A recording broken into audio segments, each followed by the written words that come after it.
Motherboard का सबसे ज़रूरी हिस्सा है चिपसेट। एंड किसी महान व्यक्ति ने कहा है कि आपको अगर आपके कंप्यूटर को एक्सट्रीमली डिटेल में समझना है, उसके डेप्थ में जाना है, तो आपको चिपसेट के बारे में समझना होगा। बाय द वे कहा किसने है? मैंने खुद ने कहा है। इस वीडियो में मैं चिपसेट के ही बारे में बात करने वाला हूँ कि चिपसेट क्या है, कैसे काम करता है, सिस्टम में कहाँ लगा होता है, AMD एंड इंटेल दोनों के चिपसेट में हमें क्या क्या डिफरेंस देखने को मिलता है, ये सब आज अपन जानने वाले हैं। एंड आप अगर थोड़ी अपनी खुद की भी प्रोसेसिंग चालू रखोगे तो आप कंप्यूटर के वर्किंग के बारे में एक संपूर्ण ज्ञान मिल जाएगा कि मतलब डेटा कहाँ से कहाँ पे फ्लो होता है, कैसे प्रोसेसिंग होती है, कैसे सारे काम होते हैं, ये सब आपको समझ में आ जाएगा। So let's get started.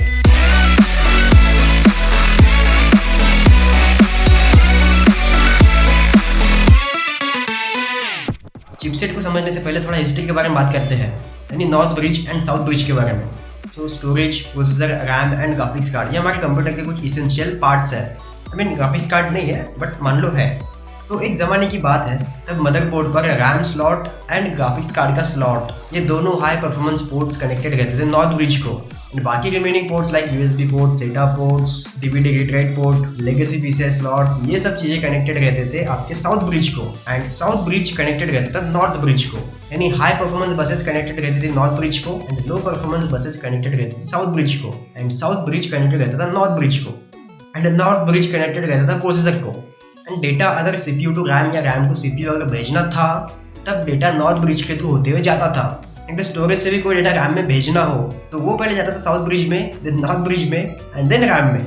Mouse and keyboard का कुछ इनपुट देना रहा तो वो पहले आएगा साउथ ब्रिज में, देन नॉर्थ ब्रिज में, देन प्रोसेसर में।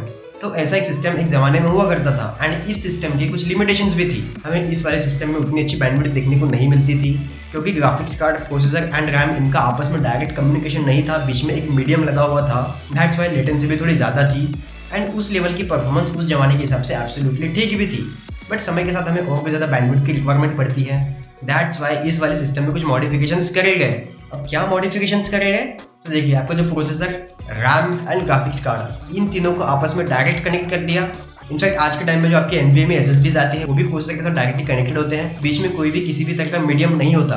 एंड जितने भी लो परफॉर्मेंस बसेस हैं लाइक USB पोर्ट्स, सेटा पोर्ट्स, लेगेसी PCI पोर्ट्स, इन सबको कनेक्ट कर दिया एक चिपसेट में एंड चिपसेट को कनेक्ट किया गया प्रोसेसर के साथ। अब इस वाले सिस्टम में अगर कोई डेटा रैम टू प्रोसेसर या प्रोसेसर टू रैम में भेजना हो तो वो डेटा डायरेक्टली ट्रांसफर हो सकता है बीच में बिना किसी मीडियम का यूज़ किए, जिसकी वजह से सिस्टम में लेटेंसी काफ़ी कम देखने को मिलती है। मतलब ये कुछ ऐसा हो गया कि भाई ये रैम, ये प्रोसेसर, ये M.2 SSDs, ये प्रोसेसर का ही एक जैसे हिस्सा हो। अब इस सिस्टम से फ़ायदा ये हुआ कि लेटेंसी हमें काफ़ी कम देखने को मिली, बैंडविड्थ काफ़ी ज़्यादा बढ़ गई। तो ये है चिपसेट का एक कंप्लीट स्ट्रक्चर। बट वेट, ये इन्फॉर्मेशन अधूरी है। नहीं, अधूरी नहीं है, ये इन्फॉर्मेशन थोड़ी पुरानी है। सो आज के टाइम के लेटेस्ट चिपसेट को समझने के लिए हम इंटेल एंड AMD दोनों के भी फ्लैगशिप चिपसेट को देखेंगे, दोनों के फ्लैगशिप चिपसेट को एनालाइज करेंगे। So let's start with Intel and then with AMD ताकि आपको थोड़ा और अच्छे समझ में आए। सो इंटेल की तरफ से फिलहाल उनका फ्लैगशिप चिपसेट है Z690। ये रहा Z690 चिपसेट वाला मदरबोर्ड। इस पर मान लो हमने CPU लगा दिया 12900K, कुछ DDR5 मेमोरीज लगा दी, एक M.2 NVMe SSD एंड एक graphics card. Obviously keyboard, mouse, monitor, SMPS वगैरह इन सबको भी कनेक्ट कर दिया है। अब इस सिनारियो में आपके M.2 NVMe SSD, आपका ग्राफिक्स कार्ड एंड आपके रैम्स, ये सभी CPU के साथ डायरेक्टली कनेक्टेड है। एंड इस CPU के थ्रू जो डिस्प्ले आउटपुट मिल रहा है वो भी मदरबोर्ड के डिस्प्ले पोर्ट या HDMI से डायरेक्टली कनेक्टेड है। इसी के साथ साथ एक और चीज़ इस CPU से कनेक्टेड है, that was the chipset. So Z690 chipset भी मदरबोर्ड से डायरेक्टली कनेक्टेड है, CPU से कनेक्टेड है। एंड रिमेनिंग जितने भी इनपुट आउटपुट डिवाइसेस हैं, जितने भी स्टोरेज डिवाइसेस हैं, वो सब कनेक्टेड रहेंगे आपके चिपसेट के साथ। बट आगे बढ़ने से पहले हम PCI Express के बारे में थोड़ा जान लेते हैं। तो मैंने PCI Express एंड उनके जनरेशन के ऊपर ऑलरेडी एक डेडिकेटेड वीडियो बना रखा है, बट क्योंकि हम अभी फ्लो में हैं तो इस वीडियो में फिर से PCI Express and their generation के बारे में थोड़ा सा डिस्कस कर लेते हैं। 2 वायर्स से बनता है एक सिग्नल एंड 2 सिग्नल से बनता है एक लेन। आई रिपीट अगेन, 2 तारों के कॉम्बिनेशन से बनता है एक सिग्नल एंड 2 सिग्नल के कॉम्बिनेशन से बनता है एक लेन। बनता नहीं है, बनती है एक लेन या। एंड जब भी हम किसी ग्राफिक्स कार्ड के स्लॉट के बारे में बात करते हैं लाइक PCI Express X16, तो X16 का मतलब वहाँ पे 16 फिजिकल लेन्स अलोकेटेड है। दैट मीन्स उस स्लॉट को और CPU को कनेक्ट करने के लिए टोटल 16 फिजिकल लेन्स का यूज़ किया गया है। सो सिमिलरली जो आपके M.2 स्लॉट्स होते हैं उसमें भी PCI Express के 4 लेन्स अलोकेटेड होती है।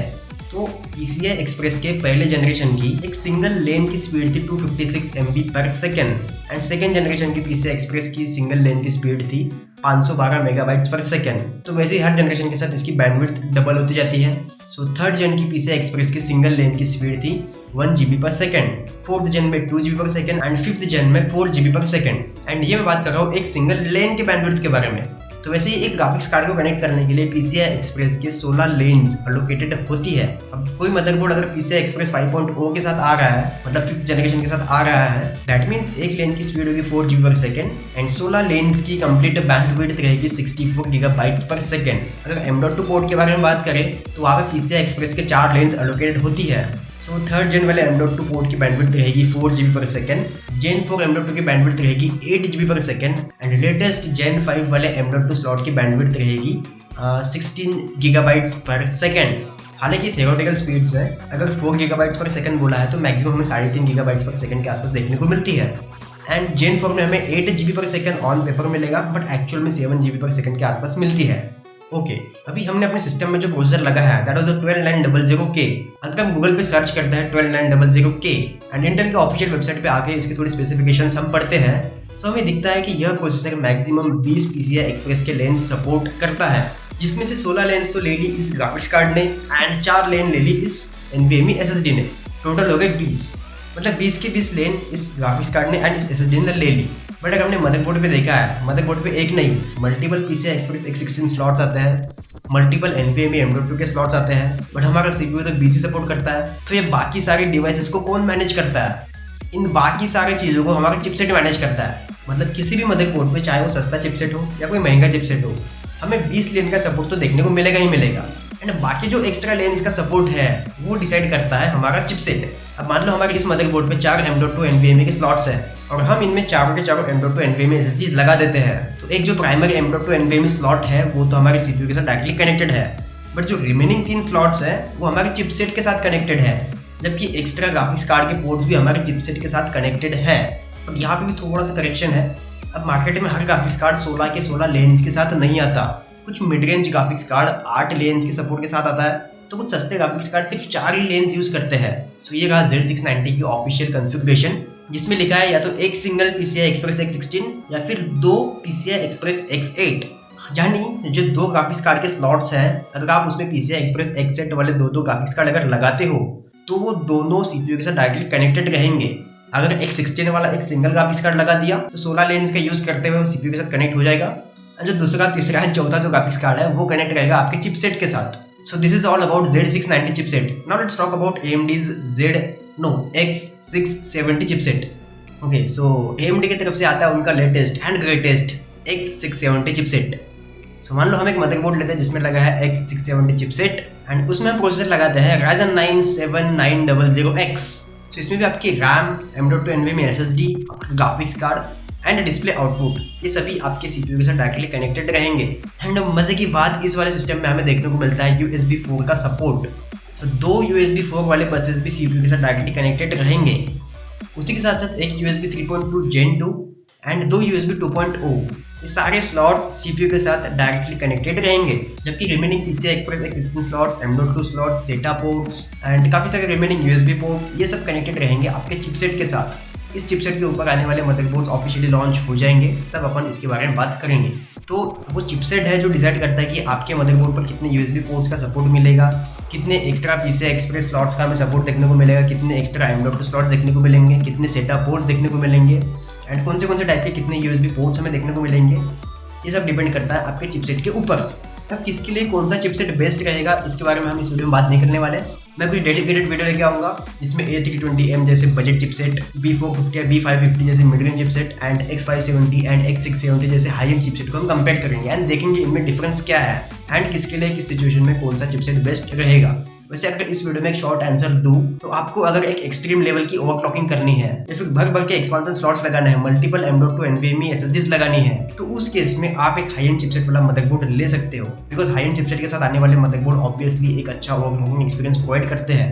अगर आप एक बेसिक लेवल की ओवरक्लॉकिंग करना चाहते हो, 1 या 2 M.2 NVMe SSDs लगाना चाहते हो, इवन 1 या 2 ग्राफिक्स कार्ड लगाना चाहते हो, तो उस केस में आप एक मिड रेंज चिपसेट के साथ भी जा सकते हो। या फिर आपको अगर बिल्कुल क्लियर है कि आपको ओवरक्लॉकिंग नहीं करनी है, एक सिंगल ग्राफिक्स कार्ड लगाना है, एक सिंगल M.2 NVMe SSD लगानी है, देन आप एक बजट चिपसेट के साथ भी जा सकते हो। वैसे कुछ budget chipset multiple M.2 NVMe support के साथ भी आते हैं। सो ये था एक शॉर्ट आंसर। लॉन्ग आंसर के लिए भाई अलग वीडियो आएंगे, उसमें भी AMD के लिए अलग वीडियो आएगा एंड इंटेल के लिए अलग वीडियो आएगा, ताकि धक्का मुक्की कम हो। तो आपको अगर चिपसेट के बारे में समझ में आया हो तो इस वीडियो को लाइक जरूर करेगा। मैंने इस चैनल को प्योरली पीसी रिलेटेड कंटेंट के लिए ही डेडिकेट किया है। आपका भी ऐसे कंटेंट में इंटरेस्ट है तो आप मेरे चैनल को सब्सक्राइब भी कर सकते हो। एंड या one more thing, PCI Express and their generations, lanes वगैरह इन सब चीज़ों के बारे में और भी ज़्यादा डिटेल में समझना चाहते हो तो इस वीडियो को आप देख सकते हो। Thanks for watching. वेट। आपका कंप्यूटर कीड़ा दोस्त है ना, तो उसके साथ ये वीडियो जरूर शेयर करना। यो दैट इज इट।